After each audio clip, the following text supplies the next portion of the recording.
Chapitre 2. Lorsque l'Éternel fit monter Élie au ciel dans un tourbillon, Élie partait de Gilgal avec Élisée.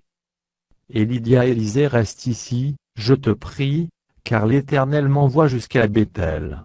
Élisée répondit: l'Éternel est vivant et ton âme est vivante, je ne te quitterai point. Et ils descendirent à Béthel.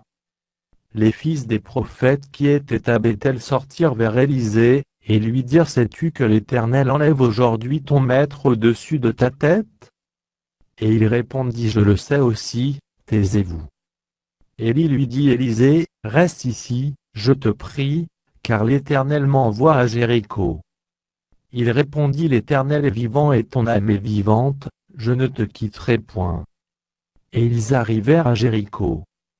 Les fils des prophètes qui étaient à Jéricho s'approchèrent d'Élisée, et lui dirent: sais-tu que l'Éternel enlève aujourd'hui ton maître au-dessus de ta tête? Et il répondit: je le sais aussi, taisez-vous. Élie lui dit: reste ici, je te prie, car l'Éternel m'envoie au Jourdain. Il répondit: l'Éternel est vivant et ton âme est vivante, je ne te quitterai point. Et ils poursuivirent tous deux leur chemin. 50 hommes d'entre les fils des prophètes arrivèrent et s'arrêtèrent à distance vis-à-vis, et eux deux s'arrêtèrent au bord du Jourdain. Alors Élie prit son manteau, le roula, et en frappa les eaux, qui se partagèrent çà et là, et ils passèrent tous deux à section. Lorsqu'ils eurent passé, Élie dit à Élisée: demande ce que tu veux que je fasse pour toi, avant que je sois enlevé d'avec toi. Élisée répondit: qu'il y ait sur moi, je te prie, une double portion de ton esprit. Élie dit: tu demandes une chose difficile. Mais si tu me vois pendant que je serai enlevé d'avec toi, cela t'arrivera ainsi, sinon, cela n'arrivera pas. Comme il continuait à marcher en parlant, voici, un char de feu et des chevaux de feu, les séparèrent l'un de l'autre, et Élie monta au ciel dans un tourbillon. Élisée regardait et criait: mon père, char d'Israël et sa cavalerie. Et il ne le vit plus. Saisissant alors ses vêtements, il les déchira en 2 morceaux. Et il releva le manteau qu'Élie avait laissé tomber. Puis il retourna, et s'arrêta au bord du Jourdain. Il prit le manteau qu'Élie avait laissé tomber, et il en frappa les eaux, et dit: où est l'Éternel, le Dieu d'Élie? Lui aussi, il frappa les eaux, qui se partagèrent çà et là, et Élisée passa.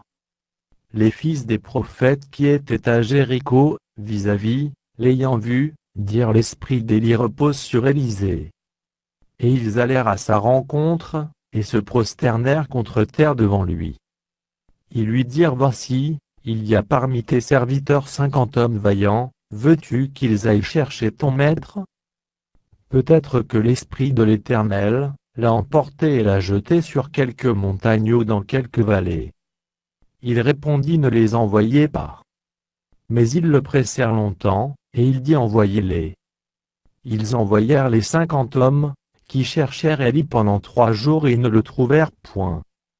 Lorsqu'ils furent de retour auprès d'Élisée, qui était à Jéricho, il leur dit: ne vous avais-je pas dit n'allez pas?